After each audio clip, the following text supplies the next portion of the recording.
ಆ, ಒಟ್ಟು ಈಗ ಇಡೀ ದೇಶದ ಸಂವಿಧಾನದ ಮೇಲೆ ಪ್ರಜಾತಂತ್ರದ ಮೇಲೆ ದೊಡ್ಡ ಹಲ್ಲೆ ಅಪಾಯ ಇರುವಂಥದ್ದು ಎಲ್ಲರಿಗೂ ಗೊತ್ತೇ ಇದೆ.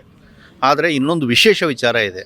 ಬರೀ ಇಡೀ ಪ್ರಜಾತಂತ್ರದ ನಾಶ ಮಾತ್ರ ಅಲ್ಲ, ದಕ್ಷಿಣ ಭಾರತದ ರಾಜ್ಯಗಳನ್ನು ಸರ್ವನಾಶ ಮಾಡುವಂಥ ಒಂದು ದೊಡ್ಡ ಹುನ್ನಾರವು ನಡೀತಿದೆ. ಯಾಕಂದರೆ ದಕ್ಷಿಣ ಯಾವಾಗಲೂ ಕೂಡ ಈಗಲ್ಲ, ಯಾವಾಗ ಒಂದು ವೇದಗಳ ಹೆಸರಿನಲ್ಲಿ ವರ್ಣಾಶ್ರಮ ಪದ್ಧತಿನ ಜಾತಿ ಪದ್ಧತಿಯನ್ನು ತರಲಿಕ್ಕೆ ಪ್ರಯತ್ನ ಪಟ್ಟಿರೋ ಆವಾಗಲಿಂದ ಒಳಗೊಂಡಂತೆ ಪ್ರತಿಗಾಮಿ ಸಿದ್ಧಾಂತಕ್ಕೆ, ಚಿಂತನೆಗೆ, ಸಂಸ್ಕೃತಿಗೆ ತೀವ್ರ ಪ್ರತಿರೋಧ ಪಡ್ಕೊಂಡ್ಬಂದಿದೆ ದಕ್ಷಿಣ.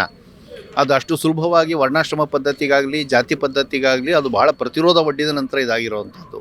ಮತ್ತು ಅದರ ವಿರುದ್ಧವಾಗಿ ನಡೆದಂಥ ಶರಣ ಮೂಮೆಂಟ್ ಇರ್ಬೋದು, ದ್ರಾವಿಡ ಮೂಮೆಂಟ್ ಇರ್ಬೋದು, ಇವೆಲ್ಲವೂ ಕೂಡ ದಕ್ಷಿಣದ ದೊಡ್ಡ ಪ್ರತಿರೋಧ ಇದೆ. ಹಾಗಾಗಿ ಇವತ್ತು ಕೂಡ ಸಂವಿಧಾನ ವಿರೋಧಿ ಶಕ್ತಿಗಳಿಗೆ ದಕ್ಷಿಣದಲ್ಲಿ ಅಷ್ಟು ಅವಕಾಶಗಳು ಇಲ್ಲ. ಅವ್ರಿಗೆ ಉತ್ತರ ಭಾರತದಲ್ಲಿ ಅವ್ರ ಕೈಗೆ ಹಿಡಿತಕ್ಕೆ ಸಿಕ್ಕಷ್ಟು ದಕ್ಷಿಣ ಸಿಗ್ತಿಲ್ಲ. ಅದಕ್ಕೆ ಒಂದು ಸೇಡಿನ ಕ್ರಮವೂ ನಡೀತಿದೆ, ಇನ್ನೊಂದು ಕಡೆ ಒಂದು ಷಡ್ಯಂತ್ರನೂ ನಡೀತಿದೆ. ಸೇಡಿನ ಕ್ರಮ ಏನಪ್ಪ ಅಂದರೆ, ದಕ್ಷಿಣ ಭಾರತದ ರಾಜ್ಯಗಳು ಯಾರು ಇವರ ಜೊತೆ ಹೆಜ್ಜೆ ಆಗ್ತಿಲ್ಲ, ಅವರು ಆರ್ಥಿಕವಾಗಿ ಅವರ ಉಸಿರು ಕಟ್ಟಿಸುವಂಥ ಪ್ರಯತ್ನ ನಡೀತಿದೆ. ಒಂದು ಕಡೆ GSTಯಿಂದ ಸಂಪೂರ್ಣ ಹಣವನ್ನು ದೋಚಿಬಿಟ್ಟು ಇವರ ಸಂಪನ್ಮೂಲಗಳೆಲ್ಲ ದೋಚಿ, ಇನ್ನೊಂದು ಕಡೆ ಹಂಚಿಕೆಯಲ್ಲಿ ದೊಡ್ಡ ಅನ್ಯಾಯನ, ತಾರತಮ್ಯ ಅಂತಲೂ ಕರೆಯೋಕ್ಕಲ್ಲ, ಅಂಥ ದೊಡ್ಡ ಅನ್ಯಾಯನ ಮಾಡಿ ದಕ್ಷಿಣ ರಾಜ್ಯಗಳು ಆರ್ಥಿಕವಾಗಿ ಸ್ವರ್ಗಂಕೆ ಮಾಡುವಂತಹ ಒಂದು ಸೇಡಿನ ಕ್ರಮವೂ ನಡೀತಿದೆ. ಇನ್ನೊಂದು ಕಡೆ ಈಗ ಡಿಲಿಮಿಟೇಷನ್ ಹೆಸರಿನಲ್ಲಿ ಜನಸಂಖ್ಯಾವಾರು ಮರು ವಿಂಗಡಣೆ ಮಾಡಬೇಕು ಅಂತೇಳಿ ಜನಸಂಖ್ಯೆ ಹೆಚ್ಚು ಬೆಳೆದಿರುವಂಥ ಉತ್ತರ ಭಾರತದ ಸೀಟ್ಗಳನ್ನು ಹೆಚ್ಚು ಮಾಡಿ ದಕ್ಷಿಣ ಭಾರತದ ಲೋಕಸಭಾ ಸೀಟ್ಗಳನ್ನು ಇನ್ನೂ ಕಡಿಮೆ ಮಾಡಿ ಆ ಮೂಲಕ ಕೇಂದ್ರದ ಹಿಡಿತವನ್ನು ಹೆಚ್ಚು ಮಾಡ್ಕೊಳ್ಳೋ ಪ್ರಯತ್ನವೂ ನಡೀತಿದೆ. ಇದಲ್ಲದೆ ಇನ್ನು SIR ಬರ್ತಾ ಇದೆ, ಒನ್ ನೇಷನ್ ಒನ್ ಎಲೆಕ್ಷನ್ ಬರ್ತಾ ಇದೆ, 5 ವರ್ಷದಿಂದ 8 ವರ್ಷ 10 ವರ್ಷಕ್ಕೆ ಚುನಾವಣೆಯ ಅವಧಿಯನ್ನು ವಿಸ್ತರಿಸಬೇಕು ಅಂತ ಬರ್ತಿದೆ.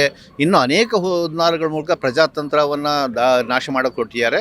ಇದರಲ್ಲಿ ವಿಶೇಷವಾಗಿ ದಕ್ಷಿಣ ಭಾರತ ಬಹಳ ದೊಡ್ಡ ಅನ್ಯಾಯಕ್ಕೆ, ದೊಡ್ಡ ನಷ್ಟಕ್ಕೆ, ದೊಡ್ಡ ಹೊಡೆತಕ್ಕೆ ಸಿಲುಕ್ತಾ ಇದೆ. ಇದ್ರ ವಿರುದ್ಧ ಒಂದು ಜಾಗೃತಿ ಮೂಡಬೇಕಾಗಿದೆ. ಇದು ಕರ್ನಾಟಕದಲ್ಲೇ ಬಹಳ ಹಿಂದಿನಿಂದಲೇ ಇದನ್ನು ಮಾಡಬೇಕು ಅನ್ನುವಂಥ ಆಲೋಚನೆ ನಡೀತಿತ್ತು. ಆದರೆ ಬೇರೆ ಬೇರೆ ಕಾರಣಕ್ಕೋಸ್ಕರ ಇದು ಕೂಡಿ ಬಂದಿರಲಿಲ್ಲ.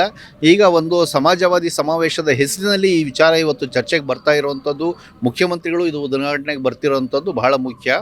ಇದರಿಂದನೇ ಈಗ ಒತ್ತಡ ಕ್ರಿಯೇಟ್ ಆಗಿಬಿಡ್ತದೆ ಅಂತ ನನಗೆ ಅನಿಸೋದಿಲ್ಲ. ಬಟ್ ಇದು ಸದ್ಯಕ್ಕೆ ನಮ್ಮನ್ನು ನಾವು ಜಾಗೃತಿಗೊಳಿಸ್ಕೊಳ್ಳುವಂಥ ಸಮಾವೇಶ ಇದು.